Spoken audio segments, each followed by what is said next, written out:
The first thing I noticed was the dress.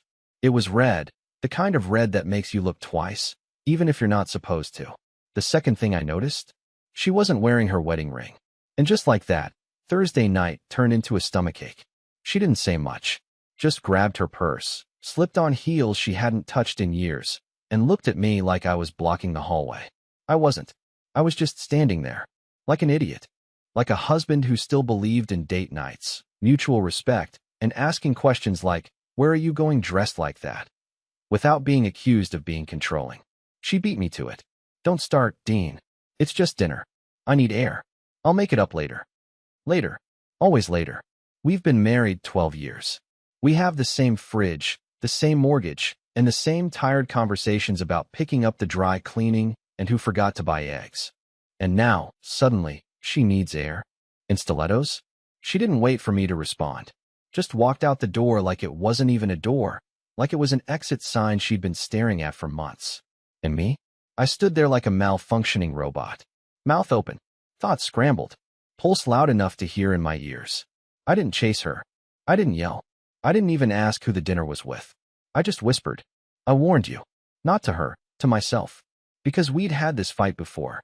I'd seen the way she flinched at routine, the way she stared at her phone when I spoke, the way she started dressing for work like she was going to auditions. But this time she chose it. She chose to make a statement. And I don't know what hurt more, the act itself, or how calm she was doing it. So I sat in the living room, didn't touch the food, didn't turn on the TV, just stared at her empty coffee mug like it had answers. By 9:23 p.m., she still wasn't home. By 9:58, I'd opened her laptop. I know, I shouldn't have, but I did. Because curiosity in marriage isn't a sin, secrecy is. There was an email. Subject line, "Can't wait to see you again, smirking face." Sender, Eli Baldwin. Not Eli from accounting. Not Eli the cousin. Not Eli the family friend. Just Eli, a man with a face I didn't know and confidence I never had. The thread went deep. Weeks of planning. Mentions of how her husband won't do anything. Mentions of what she was going to wear. Mentions of tonight. I should have felt rage. I should have lost it. But instead, I laughed. Quiet, broken laughter. Because even after all this, I still believed she'd come home and pretend like nothing happened. And she did. At 11:12 p.m. Hair messy. Lipstick faded. Eyes wide when she saw me standing by the door with her laptop in one hand and my wedding ring in the other. She opened her mouth to speak. But this time, I didn't wait. I handed her the ring. And said, "You said you'd make it up later." But later just ended. She just stood there, mouth slightly open, hands clutched around her purse like it was going to protect her from what was coming. Her mascara had smudged under one eye. Her lipstick was smeared at the corner of her mouth. And her face wasn't guilty. It was surprised, like I had betrayed her by not playing dumb like usual. "I don't understand," she said finally, her voice too calm. "What is this? Are you being dramatic again?" I nearly laughed. Again, that word, dramatic. For 12 years, every time I raised a concern, expressed a feeling, pointed out something that hurt, I was being dramatic. My silence wasn't weakness. It was self-defense. I didn't answer her. I just set the laptop on the table, still open to Eli's email. Her eyes flicked to it, then back to me. She didn't deny it. She didn't even try to lie. Instead, she rolled her eyes. Rolled her eyes like I was a child who found a present early before Christmas. "You went through my stuff, Dean. That's not okay." Not okay? Not okay? This woman just came back from a dinner date with a man I didn't know existed 24 hours ago. And I was the villain because I opened the laptop she left unlocked on the kitchen counter? I stepped closer. Not threatening. Just tired. My voice came out hoarse. "How long?" She didn't answer. "How long, Marla?" "Dean, it's not like that." "How long?" A long, brittle pause. Then she said it, barely above a whisper. 6 months. And that was it. 6 months of stolen messages. Of makeup sex I didn't know was guilt-driven. Of her coming home late smelling like hotel soap. Of me thinking I just wasn't enough anymore. Of her letting me believe that. I remember my knees felt like they were about to give out. I leaned on the back of a chair, but I didn't cry. I wish I had. I wish I could have sobbed or screamed or broken something like they do in the movies. But all I did was whisper, "I would have forgiven you if you'd just told me the truth." And she had the audacity to look sad. I didn't want to hurt you. I nodded. Slow. Mechanical. So instead you just broke me in slow motion. That hit her. For the first time, she looked like something cracked behind her eyes. But I didn't care anymore. I walked right past her and went to the bedroom. I didn't slam the door. I didn't lock it. I just packed a duffel bag with the basics, a few shirts, socks, my chargers, my meds. I grabbed my old laptop, my keys, and the last shreds of self-respect I had left. She followed me halfway down the hallway. Dean, she said, where are you going? I zipped the bag. You said you needed air, so I'm giving it to you. She reached for my arm. I stepped back. I made a mistake, she whispered. No, Marla. A mistake is forgetting to pick up milk. What you did was a decision. Repeated, premeditated, and protected with lies. Then I walked out. I expected tears. I expected some kind of meltdown or screaming or begging. But she just stood there, frozen, like she thought this was still some kind of bluff. Like I'd be back in an hour. Like I always was. But not this time. And I had no idea that walking out that door would be the beginning of a chain reaction that would flip her entire life upside down in less than 48 hours. Because someone else was already watching, and they had their own score to settle with her. I checked into a motel that night. The kind with flickering parking lot lights and a front desk guy who didn't care enough to ask questions. I paid in cash, used a fake name for the receipt, not because I needed to, but because I suddenly felt like disappearing had to be thorough. I sat on the edge of the bed staring at the cheap curtains, still clutching the wedding ring in my palm. It was like a metal splinter, too small to make noise, too painful to ignore. I tried sleeping. I couldn't. My mind kept looping that red dress, the missing ring, the smudged lipstick. I kept hearing her voice, that cold, practiced, don't start, Dean. Sometime around 2 a.m., I checked my email, mostly out of habit. And that's when I saw it. Subject line, she's not telling you everything. No sender name, just a burner Gmail address. I opened it. Inside was a single sentence. If you want the full picture, ask her about May 19th, room 407, Harborview Inn. I blinked. My heart did this weird hiccup thing. May 19th. That was 5 months ago. I remember it because it was the night I flew home from my sister's hospital stay early, just to surprise Marla with dinner, and she'd texted saying she had to work late. I'd believed her. I'd even felt guilty for getting annoyed when she didn't answer the phone. Now this. I sat back. My first instinct was to delete it, just some troll, maybe Eli himself, trying to stir the pot. But the specific room number, the date, it didn't feel random. So the next morning, I called Harborview Inn. Told them I was reviewing an old credit card charge. They asked for the date. I gave it. The woman on the phone paused, then said, room 407 was booked under a Marla Benton. One night stay. Checked in around 6:15 p.m. My throat closed. She hadn't even bothered using a fake name. I asked if someone else was listed under the reservation. The woman hesitated, then quietly said, there was a second guest, Eli Baldwin, but I'm not technically supposed to disclose that. That was all I needed. I ended the call and stared at the motel ceiling for a full hour. Not because I didn't know what to do, but because for the first time, I realized I wasn't angry anymore. I was something worse. I was done. And yet, I still didn't know who sent the email. That answer came later that day, when I stopped by a coffee shop across town, the kind of place Marla would have called hipster garbage. I went there to breathe, just to feel like a normal human in a room full of strangers. But when I turned to grab sugar for my coffee, a man was standing behind me. Tall, mid-40s, leather jacket, sharp eyes. You're Dean, right? He asked, like he already knew. I froze. Who's asking? He smiled. Not friendly, not aggressive, just knowing. Let's sit. I think we have a few things to talk about. My first thought, run. But my feet didn't move. Something about him felt familiar in the worst way, like an echo of a bad memory. We sat at a corner table. He introduced himself without flinching. My name's Bryce. I'm Eli's brother. That was the last name I expected to hear, and definitely the last person I thought would track me down. What do you want from me? I asked. He leaned forward. I want you to know that, Eli. He's not who your wife thinks he is. And whatever game she's playing, she's about to lose. I didn't say anything. I just stared. He continued. Eli's already married, Dean. Has a wife. 2 kids. Lives in Seattle.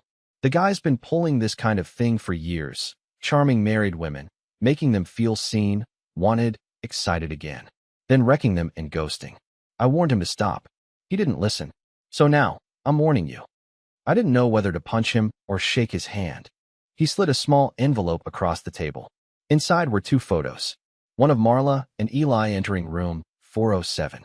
One of them kissing in the hotel lobby, time-stamped May 19th, 8:47 p.m.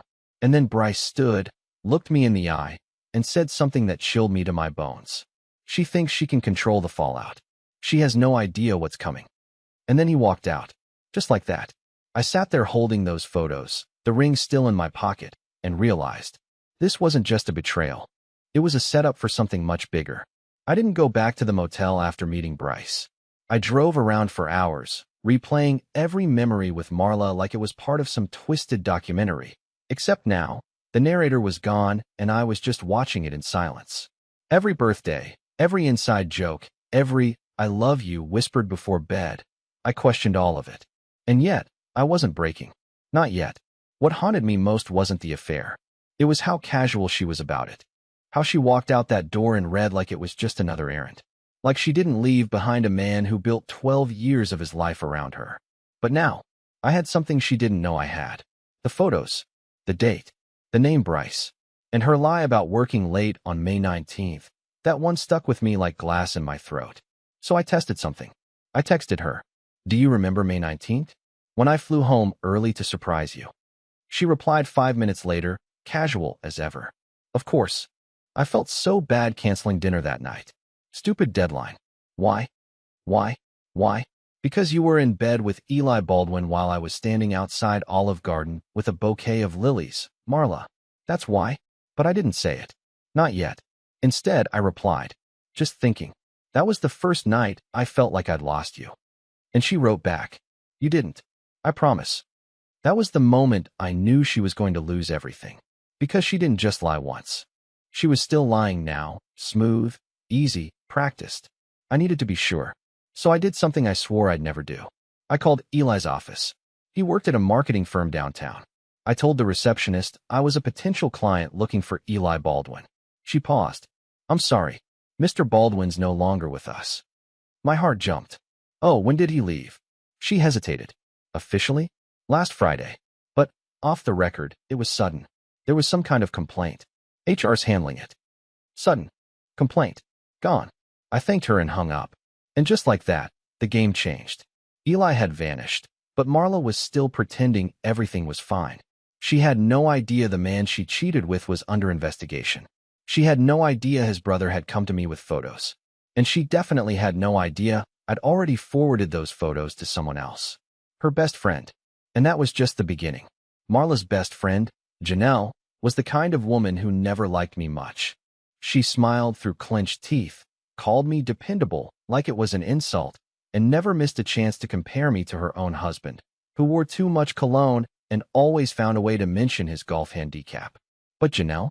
She also hated liars. I remembered that from the time she ghosted a friend group over one of them stealing her sunglasses.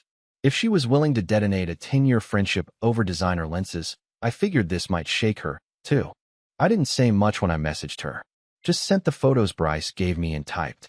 If she lied to me for 6 months, what makes you think she told you the truth? She saw it instantly. No typing bubble. No response. Just read. And then silence. I figured that was it. Maybe she'd pretend she didn't see it. Maybe she'd call Marla. Maybe they'd laugh about me being pathetic. But 5 hours later, my phone rang. Unknown number. I picked up. It was Janelle. Her voice wasn't smug. It was quiet. Flat. Almost shaking. "Dean," she said. "I don't even know where to start." I didn't say anything. I just let her talk. She told me things I hadn't even asked for. Like how Marla had once joked about being bored. How she'd made comments about wondering what it would be like to be with someone who didn't need permission to take charge. How she started defending Eli before even mentioning his name in passing. That subtle grooming of her friend's approval in case things ever got exposed. But then Janelle's voice dropped lower. "There's something else," she said. "I wasn't sure whether to tell you, but I think you need to know." I braced myself. Eli wasn't the only one. My chest went cold. "What do you mean?" "I mean he wasn't the first. He might not even be the last. Dean," she told me once, during a wine night, that she feels trapped. That she stayed with you because it was safe. and that sometimes she just wants to feel dangerous again. I couldn't speak. My jaw clenched so tight I thought something might snap. I didn't know how real it was until now, Janelle said. And I swear, if I'd known she was actually sleeping with someone, I would have told you. I believed her. For the first time ever, I truly did. Then she said one last thing that hit harder than anything Eli or Marla ever could. She talks like you're the weak one, but you're the only one who hasn't lied. I hung up without saying goodbye. My ears were ringing. My head was burning. But there was one thing I knew for certain now. If she wanted to feel dangerous, then she picked the wrong man to underestimate. Because from that moment on, I stopped being the man who waited, and I started being the man who watched her fall. 3 days after my call with Janelle, I sent Marla a message. Not angry, not bitter, just unsettlingly calm. Check your inbox. That's it. No explanation. No context. Just those 3 words. She read it within seconds. I imagined her in the kitchen, maybe sipping coffee, thinking the worst was over. Maybe she thought I'd cool off and come crawling back, muttering apologies for snooping through her laptop like I was the one who wrecked the marriage. I didn't even need to be there to know what happened next, because at that exact moment, she was opening an anonymous email account I created the night before. In it, screenshots, a full PDF of her messages with Eli, and not just the flirty ones. I had everything. The hotel booking receipts, the text threads she deleted on her end, but forgot I had backed up from our old shared iCloud. Even timestamps of when she used her lunch break to visit his apartment, while I was picking up groceries and trying to cook for her like an idiot. 10 minutes later, she called me. I let it ring out. She called again. I declined it. Then the text started. Dean, what is this? Where did you get that? Why are you doing this? We can fix this. Please don't make this worse. That last one made me laugh. Make it worse? I wasn't even close to the bottom yet. By evening, she showed up at my motel. I watched her from behind the curtain as she stood by the front door, hair messy, eyes frantic, pacing like she wasn't sure whether to knock or scream. She finally left after 15 minutes. I didn't move. I wanted her to feel exactly what I'd felt for months. Ignored, invisible, left in the dark while someone else rewrote the truth. The next day, Janelle texted me again. She's spiraling. Cried at brunch. Said she thinks someone's blackmailing her. I replied simply, she should be more careful about who she betrays. But the real turning point came that afternoon. A woman I didn't recognize called me. Her voice was cold, deliberate, and shaking slightly under the surface. Is this Dean Benton? Yes. Who's this? My name is Alina Baldwin, she said. I'm Eli's wife. I froze. She didn't wait for me to speak. She just kept going. I found your number in an email forwarded to me anonymously, with everything. And I need you to know, you're not alone in this. I sat down hard. Alina told me she had no idea about Marla. She suspected Eli was cheating. There were signs, but she never imagined he'd target someone else's wife. She thought she was losing her mind. She said she blamed herself. Until the files arrived. I told her I didn't send anything to her. And I didn't. Not directly. But then it hit me. Bryce. This wasn't just about revenge for him. This was personal. Alina asked me one last question before she hung up. Did she know he was married? I thought about it. About the messages. The way Marla flirted recklessly but never once asked real questions about Eli's life. She didn't want to know. So I answered truthfully. She knew enough. She just didn't care. And neither did I anymore. Because by the time that call ended, Eli's wife was already planning to burn his life to the ground. And Marla? She was still trying to call it a coincidence. It started with a voicemail. I hadn't spoken to Marla since the night she stood outside my motel, but she kept trying. I never answered, but I listened. And this time, her voice cracked in a way I'd never heard before. Dean, please. Something's going on. I think Eli's wife found out. There's stuff online. I don't know who's sending it, but people are asking questions at work. My boss called me into his office. I need to talk to you. Please. I'm scared. She was unraveling. Not because she felt guilty. No. I'd stopped waiting for that fantasy a long time ago. She was scared because the walls were finally closing in. And the best part? I hadn't even touched her career. Not yet. But the truth had a way of leaking through cracks people thought they'd sealed shut. I found out later that Alina, Eli's wife, had sent an anonymous tip to Marla's company. Not with gossip. With hard proof. Screenshots, travel records, company phone logs. The kind of stuff HR departments don't sweep under the rug, especially when your job involves client trust and data handling. By Friday, Marla had been placed on administrative leave pending review. She didn't see it coming. She thought she could manage the scandal, keep it personal. But she forgot that when you build your identity on control and illusion, all it takes is one loose thread. Janelle texted me that afternoon. Again, she lost it at brunch. Told everyone she was being sabotaged. Said Eli ghosted her. She's barely holding it together. I almost felt sorry for her. Almost. But that's when things shifted again. Because around 6 p.m. that evening, someone slipped an envelope under my motel door. No name. No return address. Just a plain white envelope, sealed. I opened it slowly, hands shaking more than I'd like to admit. Inside, photos. Not of Marla. Not of Eli. Of me. Me outside the motel. Me getting coffee. Me meeting Bryce at that cafe. And one final photo. Me holding the manila envelope Bryce gave me, taken from across the street. I stared at it for a long time. That same feeling of dread I had the night she wore the red dress came rushing back. Except this time, it wasn't sadness. It was something sharper. Someone was watching me now. My phone buzzed seconds later. No name. Just a number I didn't recognize. The message said, "You wanted to play games. Now you're in one." I don't know how long I stood there, frozen. My mind kept flashing back to everything. The emails, the calls, the revenge I thought I was controlling. But this wasn't mine anymore. Something bigger was moving now, and I was in its shadow. I thought I had power. I thought I was 3 steps ahead. But someone else had just entered the game. Someone who didn't care about my healing or her downfall. And they were playing for keeps. The photos, the message. I didn't sleep that night. My mind spun with 1,000 paranoid thoughts. Who took those pictures? Was it Eli? Was it Marla? Was someone trying to turn the tables on me? Make me the villain of the story I didn't ask to be a part of? But by sunrise, I realized something that shifted everything. I wasn't afraid. I was tired, yes. Raw, exposed, and still carrying the weight of a marriage I didn't even recognize anymore. But afraid? No. Because whoever was behind the photos, whatever they wanted to threaten me with, they were too late. I'd already lost everything I was afraid of losing. And I was still standing. I left the motel that morning. Packed everything. Cleared out. I didn't tell anyone where I was going. Not Marla. Not Janelle. Not even Bryce. I drove 4 hours north to a quiet town by the coast where no one knew my name. I found a room above a small bookstore and paid a month in advance. No drama. No noise. Just the sound of the ocean and the pages of paperbacks turning in my hands. And for the first time in years, I breathed. Days passed. Then a week. The text stopped. The noise faded. The world didn't end. It healed. 2 weeks in, I got a letter forwarded from the motel. No envelope. Just folded notebook paper with familiar handwriting. It was from Marla. She didn't beg. She didn't blame. She wrote 5 sentences. I know you don't owe me anything, but I wanted you to know Eli's gone. His wife exposed everything. He left the state. I lost my job. I lost most of my friends. I guess this is what it looks like when the truth finally wins. If you ever want to talk, I'll answer.